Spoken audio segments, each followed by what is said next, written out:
Alright, you guys. It's been another week. I'm just trying to fix my hair. Gotta do a lot of things at once here because got a lot of stuff going on right now and I need to keep moving, so we gotta make an update real quick today. I wanted to talk to you about the value of doing it yourself. I just read Film Crit Hulk's book on screenwriting, Screenwriting 101. Film Crit Hulk is my favorite movie reviewer, and he wrote this book on screenwriting, and it's got a lot of interesting things to say. It's less of a, like, do this, then this, then this kind of roadmap for screenwriting, which doesn't really work anyway, in his opinion, and mine, and more about certain things to keep in mind, and much more theory-based, which I think is much more constructive in terms of getting a involving film. And I was thinking a lot about people who, you know, when meeting writers, being like, oh, you know what, I always thought I'd make a good writer.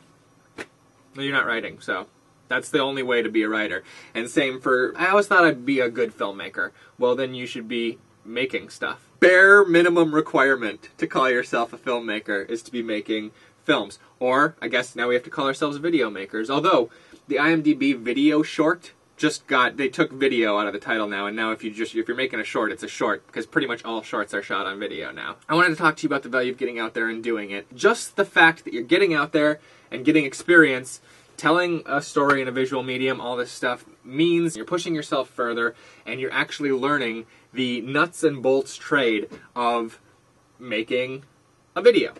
Or a movie. I'm going to use Jack as an example again, the short horror film Jack, because it serves as a great example. I think the best looking shot on my reel of ever is the eyeball shot in Jack. Beautiful. And we were able to throw that together so quickly because we've been doing this for a long time. Alright, on no money, too. Here are the raw elements. Rolling, and action. Here's me talking to Carlin, Carlin doing her thing. Yeah, one more. Still rolling, and that's as action. Close as we could get the camera with the lens that we had. You got a little too close. Scooch back just a centimeter. There you go. We were shooting on 70mm action. setting on our lens, and that is the bare minimum for focus. That's good. Then we had this green screen set up. Ryan just had it set up in his apartment already. Play with a little puppet a little bit in front of there, and then boom. It's frightening. Okay. I had my footage. We got together in After Effects, and right now, this very second, I'm actually getting a little break from roto wrist. I've been doing a lot of rotoscoping on a shot for the last couple days.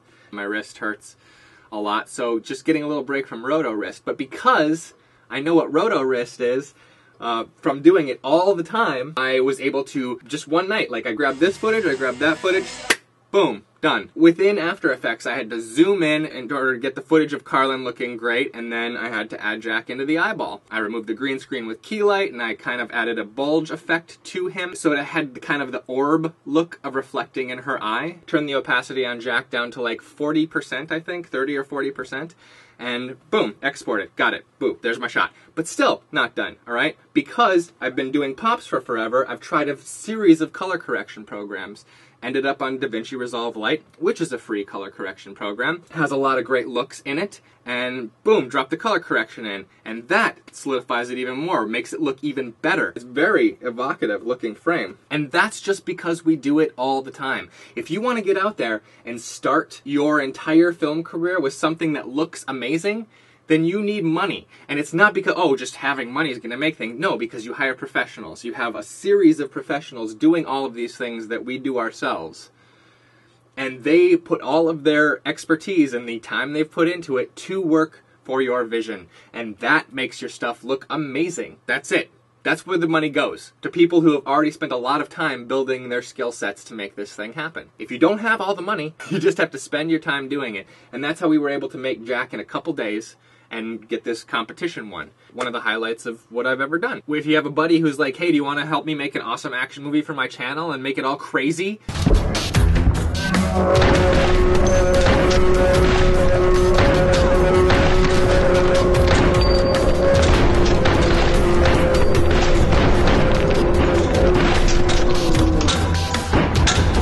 You can do it. Because that's what you've done. You have built up the skill set to be able to do that now, and then you turn in something that's really super cool, and that's great. Getting out there and doing it, you get to try stuff. I just found this behind the scenes footage from when we were shooting episode 5 on a shot that I think was cool, a little in-camera transition, everything, and I would color correct this differently now that I have DaVinci Resolve Lite. I was correcting with Apple Color, which wasn't as good, but I did find the behind the scenes of us doing it. Set. Set. And action. Hold up. Take me through it again. Dude, it's foolproof. First I check the internet, TV, newspapers for whatever crimes happened in the last 24 hours. Robberies, muggings, assault, whatever. Once I lock down the when and the where, I take it to Virginia. No, we can't keep changing the past. We kind of always do that. Cut. Might have nailed it. Awesome. When you're doing it yourself, you take all these chances. If you had like a full-on professional crew, you wouldn't want to waste their time with experimenting with something. Maybe you would. Maybe you're that daring.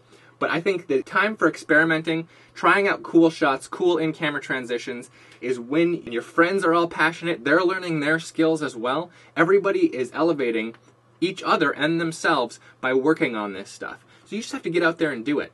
Plain and simple. You want to be a movie maker? You got to go make some movies. You want to be a writer? You have to sit down and write. That's it. That's the value of doing it. Film Crit Hulk wheeled out that old chestnut, the 10,000 hours. If you wanted to be an expert at something, you've got to put in 10,000 hours. I've put in so many hours. I must have put in 10,000 hours, not in any one discipline, and maybe that's why I'm not an expert at any of it. Overall, on writing, editing, shooting, scheduling, video effects, all this stuff, I have to have put in over 10,000 hours at this point. And I just want to encourage you to get out there and do it, because when something comes along, when you hear of an opportunity of someone that you really respect judging this competition and you need to get something together really quick, you'll be able to do it because you've all been working on it for forever and churn it out in a couple days. Thank you guys so much. That's the Pops logo. I got to get my roto wrist back to roto work here on this shot. Episode 8 is coming along great. There'll be more info on that soon. I don't want to jinx anything, so I'm just going to keep my head down, get back to roto work. Hope you have a good week. Hope I do too. Catch you guys later.